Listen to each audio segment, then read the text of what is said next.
ఇప్పటివరకు మన ఛానల్లో ఈ పాన్ కార్డ్స్ గురించి టోటల్గా ఒక 4 వీడియోస్ ఉంటాయండి. ఒకవేళ మీలో ఎవరైనా చూడకపోతే కనుక చూడండి. మైనర్ పాన్ కార్డు గురించి, అలాగే కొత్త పాన్ కార్డు, తర్వాత మీకు ఎన్ఎస్డీఎల్ ఈకేవైసీలో ఏ విధంగా చేయాలి, ఇవన్నీ కూడా వీడియోస్ అయితే ఉన్నాయి.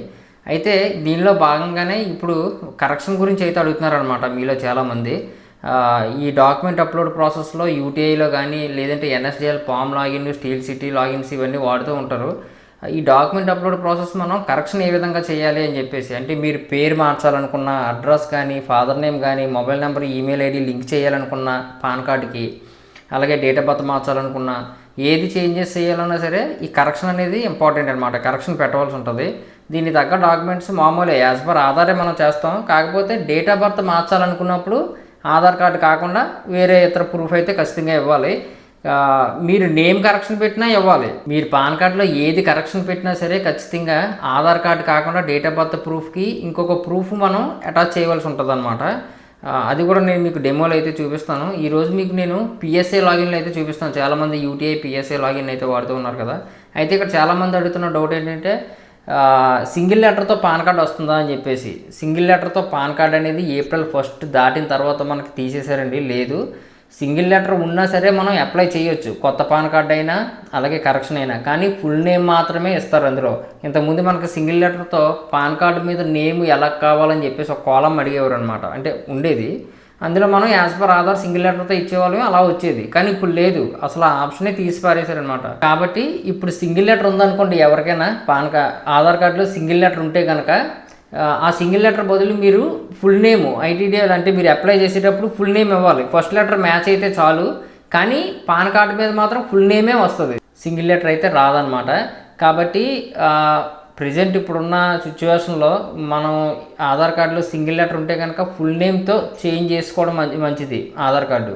ఎందుకంటే ఆధారు, పాను, వాటర్ ఐడి, పాస్పోర్ట్ ఇవన్నీ కూడా, డ్రైవింగ్ లైసెన్స్ కూడా అన్నీ కూడా ఫుల్ నేమ్ తోటే యాక్సెప్ట్ చేస్తున్నారు ఇప్పుడు దేనికైనా సరే. మీరు ఎలా చేయకపోతే ఎప్పుడైనా మనం ఈకేవైసీ చేసినప్పుడు కానీ, పాన్ వ్యాలిడేషన్ చేసినప్పుడు కానీ వ్యాలిడేషన్ అవ్వదు. ఎందుకంటే ఆధార్తో మ్యాచ్ అవ్వాలి పాన్ కార్డు, ఈ డీటెయిల్స్ అన్నీ కూడా. మనకి ఇలాగ సింగిల్ లెటర్ ఉండడం వల్ల చాలా ఇష్యూస్ అయితే వస్తూ ఉన్నాయి అనమాట. సిఎస్సి రిజిస్ట్రేషన్ చేసినప్పుడు కానీ, లేదంటే సిఎస్సిలో కేవైసీ చేసినప్పుడు కానీ, ఇంకా ఐటీఆర్ ఫైల్ చేసినప్పుడు కానీ సింగిల్ లెటర్ ఉంటే కనుక అసలు వ్యాలిడేషన్ అయితే అవ్వట్లేదు.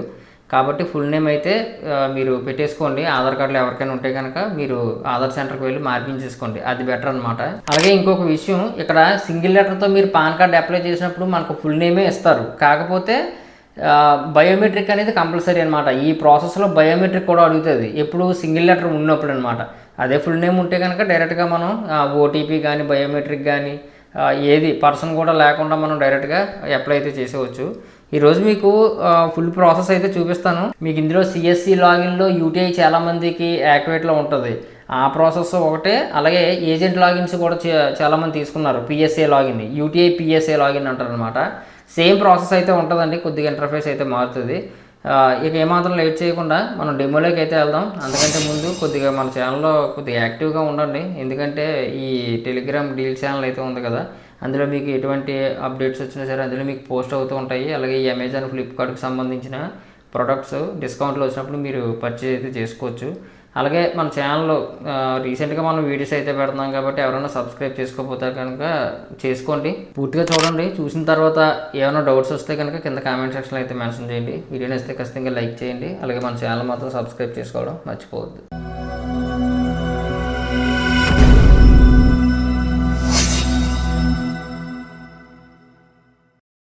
మీరు ఇక్కడ చూడొచ్చండి, ఇది సిఎస్సి లాగిన్ ఇంటర్ఫేస్ అనమాట యూటీఐ. అలాగే ఇది పిఎస్ఏ లాగిన్ అనమాట. యూటీఐ అంటే ఏజెంట్స్ తీసుకుంటారు కదా, ఏజెంట్ లాగిన్స్, ఆ లాగిన్ అనమాట ఇది. ఒకవేళ మీలో ఎవరికైనా కావాలనుకుంటే కనుక నాకు వాట్సాప్ అయితే చేయొచ్చు, దాని తాలూకు డీటెయిల్స్ అయితే పంపుతాను. ఇక్కడ మనం కరెక్షన్ అయితే చేయాలి కదా. కరెక్షన్లో మనం ఇందులో ఫస్ట్ పిఎస్ఏ లాగిన్లో ఇక్కడ సిఎస్ఎఫ్ అంటే పాన్ కరెక్షన్ అనమాట. ఇక్కడ ఉంటుంది మీకు చేంజెస్ కరెక్షన్ అని చెప్పేసి. ఇక్కడ పాన్ అప్లికేషన్లోకి వెళ్ళి request for changes application and pan data అని చెప్పేసి ఉంది కదా, దాని మీద క్లిక్ చేస్తే మీకు డైరెక్ట్గా పాన్ నెంబర్ అయితే అడుగుతుంది అనమాట. ఇక్కడ physical mode, digital mode. Correction ఎప్పుడు కూడా మనం ఫిజికల్ మోడ్లోనే చేయాలండి. డిజిటల్ మోడ్లో యాజ్ పర్ ఆధార్ మాత్రమే అవుతుంది. అదే మనం ఆధార్ కాకుండా వేరే ఇతర డాక్యుమెంట్ ఇచ్చి దాని ప్రకారంగా మనకు కావాలనుకుంటే ఫిజికల్ మోడ్లోనే చేయాలి. మ్యాక్సిమం అందరూ కూడా కరెక్షన్ అనేది ఫిజికల్ మోడ్లోనే చేయండి. ఇక్కడ పాన్ నెంబర్ అయితే మనం 2 సార్లు అడుగుతుంది, ఇచ్చేసేయండి. ఇచ్చేసిన తర్వాత బోత్ అండ్ ఫిజికల్ పాన్ మనకు 2 కావాలి కాబట్టి దీని మీద క్లిక్ చేసుకొని సబ్మిట్ చేస్తారు కిందని. సేమ్ సిఎస్సి లాగిన్లో కూడా ఇక్కడ అప్లై చేంజెస్ అని చెప్పేసి ఉంది కదా, రిక్వెస్ట్ ఫర్ చేంజెస్ కరెక్షన్, దీన్ని క్లిక్ చేసుకుంటే మళ్ళీ సేమ్ పేజీ ఓపెన్ అవుతుంది. అంతే, రెండింటిలోని సేమ్ అనమాట ప్రాసెస్. చూడండి, నేను మొత్తం ఎంట్రీ చేశాక మనకి ఈ విధంగా వచ్చింది కదా. ఇక్కడ మీరు పర్సనల్ ఇన్ఫర్మేషన్ ఏ విధంగా ఇస్తారు, ఇక్కడ యాజ్ పర్ ఆధార్ మాత్రమే ఇవ్వాలి. ఫస్ట్ నేము, మిడిల్ నేము, లాస్ట్ నేము ఆధార్ డేటాబేస్లో ఎలా ఉందో అందుకే ఈ ఆధార్ కార్డు డౌన్లోడ్ చేయాలి. ఫ్రెష్గా డౌన్లోడ్ చేసి ఇచ్చేసి ఇక్కడ ఆధార్లో ఎలా ఉంటే అలాగా, సింగిల్ లెటర్తో ఉంటే సింగిల్ లెటర్తోనే ఇవ్వాలి, ఫుల్ నేమ్ ఉంటే ఫుల్ నేమే ఇవ్వాలి. ఇక్కడ మనం కరెక్షన్ కదా పెడుతున్నాం, ఈరోజు వీడియో మన కరెక్షన్ కాబట్టి ఇక్కడ ఫుల్ నేమ్ దగ్గర ప్రతి దగ్గర కూడా మీకు ఇక్కడ ఒక రేడియో బటన్ అయితే ఉంటుంది అన్నమాట, బాక్స్. ఏదైతే మీరు కరెక్షన్ పెట్టాలనుకుంటున్నారో దాని మీద మీరు ఇలా టిక్ చేసుకోవాలి. టిక్ చేసుకుంటే ఇలా రైట్ మార్క్ వస్తుంది అనమాట. నేను ఇప్పుడు నేమ్ కరెక్షన్ పెట్టాలనుకోండి, దీన్ని క్లిక్ చేసుకుంటాను. అలాగే మీరు డేట్ ఆఫ్ బర్త్ కరెక్షన్ పెట్టాలనుకోండి, దీన్ని టిక్ చేసుకుంటారు. అలాగే జెండర్, నెక్స్ట్ ఒకవేళ మీరు ఫాదర్ నేమ్ కూడా కరెక్షన్ చేసుకోవాలంటే ఇదే అనమాట. ఇలాగ టిక్ చేసుకుంటూ వెళ్ళాలి. మీరు ఏదైతే ఇలా టిక్ చేస్తారో అదే మీకు కరెక్షన్ అయ్యి వస్తుంది. ఓకేనండి. ఒకవేళ టిక్ చేయకపోతే కనుక కరెక్షన్ అయితే అవ్వదన్నమాట. ఇక్కడ ఆధార్లో ఎలా ఉంటాయో అలాగే మొత్తం అంతా డీటెయిల్స్ ఎంట్రీ చేసేయండి. చేసిన తర్వాత ఇక్కడ ఆధార్ నెంబర్ 2 సార్లు అయితే అడుగుతుంది, ఇచ్చేసేయండి. ఇచ్చిన తర్వాత ఇక్కడ డేట్ ఆఫ్ బర్త్ కూడా యాజ్ పర్ ఆధారే ఇవ్వాలి. మనం ఆధార్ కాకుండా వేరే ఇతర డాక్యుమెంట్ పెడుతున్నాం కదా, ఆ డాక్యుమెంట్లో తెద్దాం అనుకున్నప్పుడు మీకు బయోమెట్రిక్ అడుగుతుంది మధ్యలోకి వెళ్ళిన తర్వాత, ఒకవేళ వేరే ఇతర డాక్యుమెంట్తో మీరు చేసినప్పుడు. కానీ యాజ్ పర్ ఆధారు నేను ఇక్కడైతే ఎంట్రీ చేస్తున్నాను. అలాగే జెండర్ కూడా సెలెక్ట్ చేసుకుంటారు. తర్వాత ఇక్కడ అడ్రస్, స్టేట్ని కూడా సెలెక్ట్ చేసుకుంటారు. నెక్స్ట్ ఫాదర్ నేమ్, ఫస్ట్ నేము, మిడిల్ నేము, లాస్ట్ నేము ఇచ్చేసేయండి. ఒకవేళ మీరు ఫాదర్ నేమ్ కరెక్షన్ పెట్టాలి అనుకుంటే దీని మీద టిక్ చేసుకోవాలి. ఓకేనా. ఆధార్ కార్డ్ అయితే పనిచేయదు మళ్ళీ ఫాదర్ నేమ్ కరెక్షన్కి. ఓటర్ ఐడి కానీ డ్రైవింగ్ లైసెన్స్ కానీ ఏదో ఒకటి అదర్ దాన్ ఆధార్ అయితే ఇవ్వాలి. అలాగే మదర్ నేమ్ కూడా మ్యాండేటరీ అనమాట. ఇప్పుడు మదర్ నేమ్ కూడా కంపల్సరీగా ఇవ్వాలి. మీకు పాన్ కార్డు మీద ఎవరి నేమ్ కావాలి, ఫాదర్ నేమా మదర్ నేమా అనేది ఇక్కడ సెలెక్ట్ చేసుకోండి. డీటెయిల్స్ అన్నీ కూడా ఎంట్రీ చేసేసి నెక్స్ట్ స్టెప్కి అయితే వెళ్దాము. నెక్స్ట్ స్టెప్కి వెళ్ళగానే మీకు ఇక్కడ డాక్యుమెంట్ డీటెయిల్స్ అయితే అడుగుతుందండి. మనకి మ్యాండేటరీగా ప్రూఫ్ ఆఫ్ ఐడెంటిటీ అడ్రస్ కింద ఆధార్ని అయితే సెలెక్ట్ చేసుకోవచ్చు. డేట్ ఆఫ్ బర్త్ ప్రూఫ్ కింద మాత్రం ఇక్కడ సెలెక్ట్ చేసుకోవడానికి మీకు ఆధార్ అయితే ఉండదు. చాలా ఉంటాయి ఇందులో. మీకు అదర్ దాన్ ఆధార్ ఏదైనా సరే మీకు ఇందులో ఉన్న డాక్యుమెంట్స్ అన్ని driving licence, passport, next voter ID, next SSC memo, ఏమీ లేకపోతే అఫిడవిట్, నోటరీ, తర్వాత ఇవన్నీ మనం రేషన్ కార్డు కానీ లేదంటే హెల్త్ స్కీమ్, ఆభా కార్డు పెట్టవచ్చు. డేట్ ఆఫ్ బర్త్ మెన్షన్ ఉన్నది ఏదైనా సరే పెట్టవచ్చు అనమాట. తర్వాత మీకు ఇక్కడ పాన్ కాపీ ఉందని చెప్పేసి అడుగుతున్నారు. కాపీ ఉంది కాబట్టి అదే పెట్టేసి మేక్ పేమెంట్ అని చెప్పేసి నేను క్లిక్ చేస్తున్నాను. సిఎస్సిలో అయితే మనం పేమెంట్ చేస్తామండి, కానీ పిఎస్సి లాగిన్లో అయితే మీరు పేమెంట్ చేయరనమాట. ఎందుకంటే మీరు అందులో కూపన్స్ పర్చేజ్ చేసుకుంటారు. అది మీకు అర్థం ఏముంటుంది ఇందులో అనమాట. మీకు ఇందులో ఇక్కడ కూపన్స్ పర్చేజ్ చేసుకుంటారు కాబట్టి మీకు అది అవసరం లేదు, డైరెక్ట్గా కట్ అయిపోతుంది పిఎస్ఏ లాగిన్లో అయితే. అదే సిఎస్సిలో అయితే మనం పేమెంట్ చేయవలసి ఉంటుంది అనమాట. ఇప్పుడు నేను ఇక్కడ నా CSC ID, password, valid pin ఇచ్చేసి పేమెంట్ అయితే చేసేస్తాను. సక్సెస్ అయిపోయిందండి. అయిన తర్వాత డైరెక్ట్గా మనం అడ్రస్ డీటెయిల్స్లోకి అయితే వెళ్తాం అనమాట. అంటే అడ్రస్ని మనం ఎంట్రీ చేయడానికి. పిఎస్ఏ లాగిన్లో కూడా సేమ్ నెక్స్ట్ స్టెప్కి వెళ్ళగానే ఇదే పేజీ అయితే ఓపెన్ అవుద్ది. తర్వాత ఇక్కడ మీకు అడ్రస్ కరెక్షన్ పెట్టాలనుకుంటే అక్కడ టిక్ చేసుకుంటారు. ఒకవేళ వద్దు అనుకుంటే టిక్ తీసేయండి. టిక్ పెడితేనే కరెక్షన్ అవుతుంది ఒకవేళ మీరు మార్చాలనుకుంటే. తర్వాత మీరు డోర్ నెంబర్, విలేజ్, మండలం, నెక్స్ట్ డిస్ట్రిక్ట్, పిన్ కోడ్ ఇవన్నీ కూడా ఇచ్చేస్తారు. నెక్స్ట్ ఇక్కడ ఇండియన్ అయితే సెలెక్ట్ చేసుకుంటారు. మొబైల్ నెంబరు, ఈమెయిల్ ఐడి మీరు పాన్కి లింక్ చేయాలి అనుకుంటే అక్కడ టిక్ చేసుకోవాలన్నమాట. ఇక్కడ కూడా మీకు రేడియో బటన్ అయితే ఉంటుంది. Mobile and email ID link చేసుకోవాలనుకుంటే అక్కడ టిక్ చేస్తేనే లింక్ అవుతుంది, లేకపోతే లింక్ అవ్వదు. Mobile number, email ID entry చేస్తారు. చేసి నెక్స్ట్ స్టెప్కి అయితే వెళ్తారు. నెక్స్ట్ అని చెప్పేసి క్లిక్ చేయగానే మీకు ఇక్కడ వెరిఫికేషన్ అండ్ డిక్లరేషన్ అని చెప్పేసి అడుగుతుంది. ఇక్కడ మీరు జస్ట్ క్లిక్ చేస్తే పేరు వస్తుంది. తర్వాత ప్లేస్ దగ్గర విలేజ్ నేమ్ అయితే మీరు ఎంట్రీ చేయవలసి ఉంటుంది. తర్వాత ఏ రోజు అప్లై చేస్తున్నారో ఆ డేట్ అయితే ఇక్కడ కనిపిస్తుంది. నెక్స్ట్ స్టెప్కి అయితే వెళ్తారు. అలాగని మీరు ఇక్కడ చూడవచ్చు మనం డాక్యుమెంట్స్ ఏమేమి సెలెక్ట్ చేసాం అనేది క్లియర్గా కనిపిస్తుంది ఇక్కడ.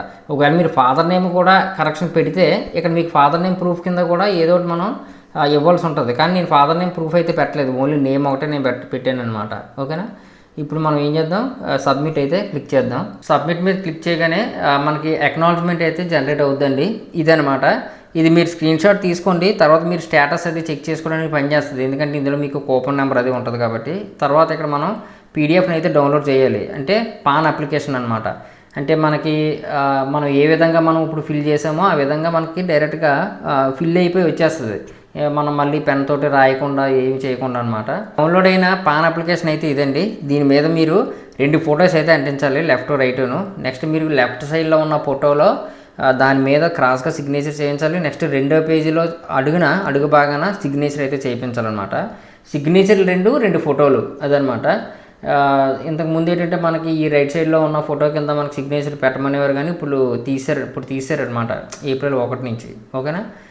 ఈ అప్లికేషన్తో పాటు మనం ఈ డాక్యుమెంట్స్ అన్నీ కూడా అప్లోడ్ చేయాలి. ఆధార్ కార్డు, ఈ 2 పేజీలు పాన్ అప్లికేషను, తర్వాత అదర్ దాన్ ఆధార్, నేను ఇందాక ఎస్ఎస్సి మెమోని అయితే సెలెక్ట్ చేశాను కదా దాన్ని, నెక్స్ట్ రీసిప్ట్ని అప్లోడ్ చేస్తే చేయొచ్చు, లేకపోతే లేదనమాట.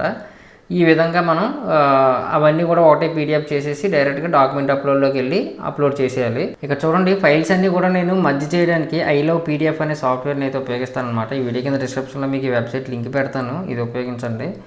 నేను ఇప్పుడు జేపీజే ఫార్మేట్లో ఉన్నాయన్నమాట నా ఫైల్స్ అన్నీ కూడా. ఇప్పుడు నేను ఒక ఆర్డర్లో ఇచ్చేసి మొత్తం అన్ని కూడా ఒకటే పీడిఎఫ్ అయితే చేసేస్తాను. ఇక్కడ చూడండి, పాన్ అప్లికేషన్ 2 పేజీలు ఫస్ట్ పెట్టాను, నెక్స్ట్ ఆధార్ కార్డు, తర్వాత pan card, next SSC memo పెట్టాను, నెక్స్ట్ రీసిప్ట్ పెట్టాను అనమాట. ఒక ఆర్డర్లో పెట్టుకొని ఇక్కడ కన్వర్ట్ టు పీడిఎఫ్ అని చెప్పేసి క్లిక్ చేశాను. క్లిక్ చేయగానే మనకి ఒకటే పీడిఎఫ్లో మనకి మధ్య అయిపోతాయి అనమాట మొత్తం అన్నీ. ఇక్కడ మనం సేమ్ ఇందాకలాగే మనం ఫస్ట్ హోమ్ పేజ్కి అయితే వచ్చేసాము. వచ్చిన తర్వాత ఇందులో మీకు అప్లోడ్ డాక్యుమెంట్స్ అని చెప్పేసి ఒక ఆప్షన్ అయితే కనిపిస్తుంది అనమాట, అప్లై చేంజెస్లోనే. దాంట్లోకి వెళ్ళిన తర్వాత మీరు ఇప్పుడు ఏదైతే చేశారో అది మీకు క్లియర్గా కనిపిస్తుంది. ఇక్కడ మీరు చూడవచ్చు. అక్కడ మీరు అప్లోడ్ అని చెప్పేసి క్లిక్ చేశారనుకోండి, సెపరేట్గా మీరు అప్లోడ్ చేసుకోవచ్చు, పాను, సిగ్నేచరు, ఫోటో. లేదనుకుంటే ఆ పక్కనే మీకు డ్రాగ్ అండ్ డ్రాప్ కూడా ఉంటుంది అనమాట. నేను ఇప్పుడు సెపరేట్గా అయితే అప్లోడ్ చేస్తున్నాను, మీరు ఇక్కడ చూడవచ్చు. ఫస్ట్ పాన్ అప్లికేషన్ అయితే అప్లోడ్ చేశాను, నెక్స్ట్ ఫోటోని కూడా ఇచ్చేసాను, నెక్స్ట్ సిగ్నేచర్ కూడా ఇచ్చాను.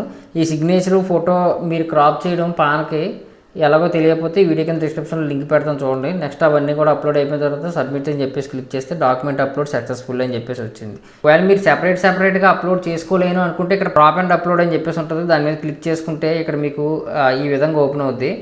బ్రౌజ్కి వెళ్ళిన తర్వాత అక్కడ మీరు ఇప్పుడు మొత్తం అన్ని కన్వర్ట్ చేసి పెట్టుకున్నారు కదా, పీడిఎఫ్ని అయితే అక్కడ అప్లోడ్ చేస్తారు. అప్లోడ్ ఫైల్ అని చెప్పేసి క్లిక్ చేశారనుకోండి, 1 by 1 మీకు ఇక్కడ ఆ పేజీలన్నీ కూడా కనిపిస్తాయి అనమాట. చూడండి, ఇక్కడ నాకు అప్లోడ్ అయితే అవుతున్నాయి 1 by 1. ఇదే పిఎస్ఏ లాగిన్లో మీకు డాక్యుమెంట్ అప్లోడ్ అని చెప్పేసి ఉంటుంది అనమాట ఒక ట్యాబ్. ఇది పిఎస్ఏ లాగిన్లో అయితే, మీకు సిఎస్సి లాగిన్లో అయితే ఆ విధంగా కనిపిస్తుంది. ఇప్పుడు నాకు డాక్యుమెంట్స్ అన్నీ కూడా అప్లోడ్ అయిపోయిన తర్వాత ఇప్పుడు ఇందులోని డ్రాగ్ అండ్ డ్రాప్ అయితే చేద్దాం. పాన్ అప్లికేషన్ ఫస్ట్ పేజ్ మీద మీరు జస్ట్ క్లిక్ చేస్తే మీకు ఇక్కడ విజిబుల్ అయితే అవుతుంది అనమాట. చూడండి, ఇక్కడ ఫోటోని అయితే నేను ఇలాగ క్రాప్ చేస్తున్నాను. నాకు ఎక్కడ వరకు కావాలో అక్కడ వరకు నేను కరెక్ట్గా మెజర్మెంట్ తీసుకుని జస్ట్ క్రాప్ ఇమేజ్ అని చెప్పేసి పైన ఉంటుంది, దాన్ని క్లిక్ చేస్తాను. రెండో లైన్లో మీకు ఆ ఫోటో వచ్చేస్తుంది అనమాట. అలాగే సిగ్నేచర్ని కూడా ఇప్పుడు నేను సెకండ్ పేజ్ని అయితే క్లిక్ చేస్తున్నాను సిగ్నేచర్ కోసం. ఆ సిగ్నేచర్ కూడా నాకు ఎక్కడి నుంచి ఎక్కడి వరకు కావాలో కరెక్ట్గా నేను కరెక్ట్గా ఆ అడ్జస్ట్మెంట్లు అవి చూసుకొని క్రాప్ ఇమేజ్ అని చెప్పేసి క్లిక్ చేయగానే మనకి 2వ లైన్లో అయితే వచ్చింది. ఇప్పుడు ఫోటో, సిగ్నేచర్ కూడా మనకు వచ్చాయన్నమాట. ఇప్పుడు వీటిని ఏం చేయాలంటే డ్రాగ్ అండ్ డ్రాప్ చేయాలి కిందకి అనమాట, మళ్ళీ థర్డ్ లైన్లోనే. జస్ట్ దాని మీద క్లిక్ చేసి ఇలా లాగి అక్కడ వదిలేస్తే సరిపోద్ది. అలాగే సిగ్నేచర్ కూడా మౌస్ తోటి అలా పట్టుకొని లెఫ్ట్ క్లిక్ తోటి ఆ సిగ్నేచర్ అని చెప్పేసి ఉంది కదా, దాని మీద అలా పట్టుకొని అలా లాగి వదిలేస్తే చాలు, అక్కడ మీకు అలా ఫెచ్ అయిపోద్ది. ఫెచ్ అయిపోయిన వెంటనే కిందని అప్లోడ్ ఇమేజెస్ అని చెప్పేసి ఉంటుంది, దాని మీద మీరు క్లిక్ చేసేసుకోవచ్చు. క్లిక్ చేసేసుకుంటే మీకు ఇక్కడ డాక్యుమెంట్ అప్లోడ్ సక్సెస్ఫుల్లీ అని చెప్పేసి మీకు రెఫరెన్స్ నెంబర్ కూడా వస్తుంది. అంతేనండి. ఇక్కడతోటి అంటే మీరు సెపరేట్గా అప్లోడ్ చేయడం రాదు నాకు, అంటే మీ మెజర్మెంట్లు అవి నేను చేసుకోలేను ఫోటోషాప్లో అనుకుంటే ఈ విధంగా మీరు చాలా సింపుల్గా అయితే చేసుకోవచ్చు. ఒకసారి మళ్ళీ మీరు హోమ్ పేజ్కి వచ్చి డాక్యుమెంట్ అప్లోడ్లోకి వెళ్ళి చూడండి, అప్లోడ్ అయిందా లేదంటే ఇంకా కనిపిస్తుందా అనేది. నాకు నో పెండింగ్ డాక్యుమెంట్స్ అని చెప్పేసి కనిపిస్తుంది, అంటే మనకి సక్సెస్ఫుల్గా అయిపోయిందనమాట. ఈ పాన్ రావడానికి మీకు వారం రోజులు పడుతుంది మెయిల్కి రావడానికి మ్యాక్సిమము కరెక్షన్ అయ్యి. ఫిజికల్ కార్డ్ వెళ్ళక ఒక 15 to 20 డేస్లో అలా అయితే మీకు వస్తుంది. నెక్స్ట్ ఈ డాక్యుమెంట్స్ అన్నీ ఇప్పుడు ఏదైతే మీరు పీడిఎఫ్ని కన్వర్ట్ చేసి మొత్తం ఒకటే మధ్య చేశారు కదా, ఆ పీడిఎఫ్ అన్నీ కూడా మీరు జెరాక్స్ తీసుకొని కొరియర్ చేయవలసి ఉంటుంది చెన్నై అడ్రస్కి. ఆ చెన్నై అడ్రస్ మీకు ఈ వీడియో కింద డిస్క్రిప్షన్లో పెడతాను, చూడండి. అంతేనండి. ఈ పిఎస్ఏ లాగిన్ ఇంకా ఎవరికైనా కావాలంటే కనుక ఒకసారి నాకు వాట్సాప్ అయితే చేయండి, దాని తాలూకు డీటెయిల్స్ అయితే పంపుతాను. వీడియో మీద ఇంకేమైనా డౌట్స్ ఉంటే కనుక కింద కామెంట్ సెక్షన్లో అయితే మెన్షన్ చేయండి. వీడియో నచ్చితే ఖచ్చితంగా లైక్ చేయండి. అలాగే మన ఛానల్ మాత్రం సబ్స్క్రైబ్ చేసుకోవడం మర్చిపోవద్దు.